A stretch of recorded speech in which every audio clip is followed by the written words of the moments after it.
အခုအကုန်လုံးမြင်တဲ့အတိုင်းပဲဟလာမီဒီယာတွေမှာလည်းပြောသွားတယ်ရှင်းနေကြီးကလည်းပြောသွားတယ်ထောင်ဒဏ်3လနော်ဟောဖြစ်သွားတယ်ကျွန်တော်တို့ဟိုအစိုးရကအတိုင်းပဲပေါ့နော်ပုံမှန်25ကနေပုံမှန်30ကိုသူတို့အမှုကိုနည်းနည်းပြောင်းသွားတာပေါ့နော်ဒါကတော့အစိုးရကဖြစ်တင်တာပေါ့ဒါဒီပုံမှန်ကြီးနဲ့တော့တာထက်ပေါ့နော်โอเคအခုကမိန့်ချပြီးသွားပြီ3လနော်3လထောင်3လကြာတယ်အမိန့်ချတယ်3လထပ်နေရမှာမဟုတ်ဘူးချုပ်ရက်ခံစားခွင့်ဆိုတာရှိတယ်နော်ချုပ်ရက်ခံစားခွင့်ဆိုတာရှိတယ်ကျွန်တော်ရဲ့ဗီဒီယိုထဲမှာကျွန်တော်တင်ထားတာရှိတယ်ဆရာကဘယ်နေ့ကထောင်ဆရာကိုခေါ်သွားတာလဲပေါ့နော်ကျွန်တော်ဒီထဲမှာတင်ထားတာရှိတယ်ခဏလေးစောင့်နော်လူတွေများလာတော့လည်းကောင်းတာပေါ့များပြောရတာပေါ့ကျွန်တော်တစ်ခါမှဒီလိုပျော်ရွှင်ရွှင်နဲ့ပြောတာမမြင်ဘူးသေးဘူးလားအခုမှမြင်ဘူးရမလားရင်တော့ကလေးကလာလိုက်ရင်နည်းနည်းစိတ်မကောင်းစရာကြီးပေါ့နော်ဒီနေ့မှပဲကောင်းတဲ့ပြောရတာပေါ့အားလုံး2လကျော်သွားပြီပေါ့နော်အားလုံး2လကျော်သွားပြီ2လကျော်ဆိုဒီထဲမှာကျွန်တော်ဒိတ်တော့မှတ်ထားတာလေးပျောက်သွားတယ်ပြန်မရှာတော့ဘူးဗျာပြန်မရှာတော့ဒီကနေပဲပြောလိုက်တော့မယ်နော်ဒီကနေပဲပြောလိုက်တော့မယ်အားလုံး2လကျော်သွားပြီမီ20ဟုတ်တယ်မီလ20 2လကျော်သွားပြီဆိုတော့3လပြည့်ဖို့ကတပတ်ကျော်လေးပဲနေရမှာလीနော်တပတ်ကျော်နေပြီးရင်ကျွန်တော်တို့ပြီးသွားပြီဒီအမှုနဲ့ပတ်သက်ပြီးတော့ပြီးသွားပြီဒီပြဿနာတွေစဖြစ်ကြတဲ့ကလေကျွန်တော်က3ခုပြောခဲ့တယ်နော်3ခုပြောခဲ့တာပထမကဒီယောဂပြောဖို့နော်ယောဂပြောဖို့နံပါတ်2ကဒီအမှုခင်းရင်ဆိုင်တာပြီးဖို့ဘလို့ပြီးသွားပြီလဲဆိုတော့အမိန်3လချရလေအမိန်3လချတယ်ဆိုတာအမိန်3လဆိုတာအနိုင်ဆုံးပဲတက်လားနော်ကျွန်တော်နားလည်အောင်ပြောပြမယ်ကျွန်တော်ထောင်ကြရတယ်ကျွန်တော်ပြဿနာဖြစ်တယ်ပြဿနာဖြစ်တော့ကျွန်တော်ထောင်ထဲမှာအမှုစစ်တဲ့အချိန်ကျွန်တော်4လ5လကျွန်တော်နေလိုက်ရတယ်5လကျော်နေလိုက်ရတဲ့အချိန်မှာတရားသူကြီးကအမိန့်ချလိုက်တာပေါ့နော်အမိန့်ချလိုက်တော့မင်း6လနေရမယ်ဆိုတော့5လနေပြီးသွားပြီကွာသူကဟို5လပဲချရတယ်ဆိုရင်ချက်ချင်းလွတ်ပြီးတော့အဲ့လိုမျိုးမရှိဘူးလေနော်အဲ့လိုမျိုးမရှိကျွန်တော်တို့ကဒီတရားရုံးတွေရဲ့သဘောကသူတို့ဥစ္စာရဲ့အမိန့်ချ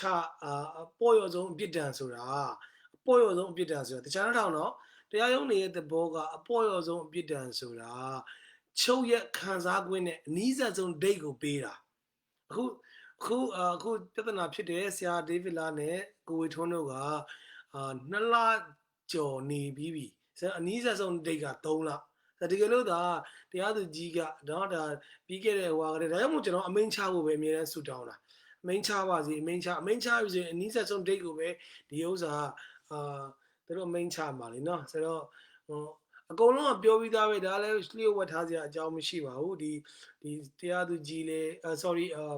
ဒီ11တို့မီဇီမာတို့နောက်ပါလေဒီရှင်းနေကြီးကအစားထုတ်ပြောထားတယ်ဆိုတော့ကျွန်တော်စီကိုလာပြီးတော့မေးနေလို့တချို့ကလည်း1နဲ့ဓာတ်ပုံတွေပို့တာထောင်3လနေရအောင်ပါလားမဟုတ်ဘူး3လ2လကျော်နေပြီးပြီဒီရက်ပိုင်းလေးပဲနေရမှာပေါ့နော်ဒါပြီးရင်အမှုကကွင်းလုံးကျွတ်လွတ်သွားပြီဆိုတော့ကျွန်တော်တို့ဆူတောင်းချင်းနဲ့ကျွန်တော်တို့လုပ်ခဲ့တာเนาะတယောက်ချင်းစီတိုင်းပါဝင်တဲ့သူတယောက်ချင်းစီတိုင်းကိုเนาะဘယ်လိုပြောမလဲ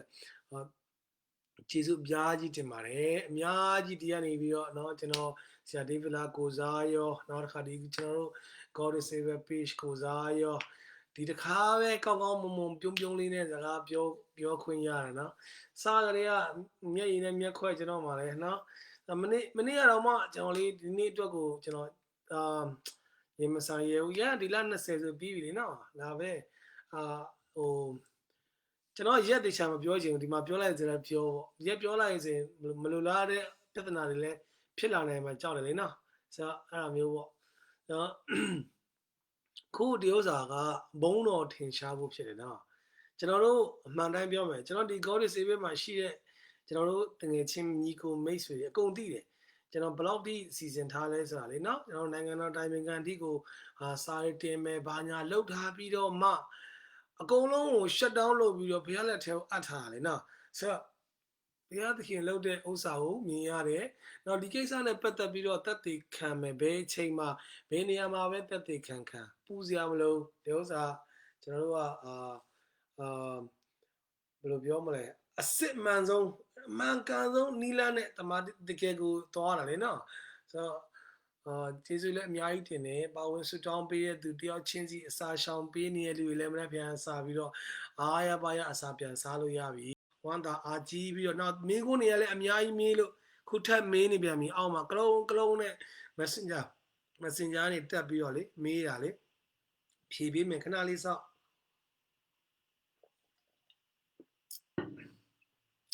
ထောင်3လအမိန့်ချတယ်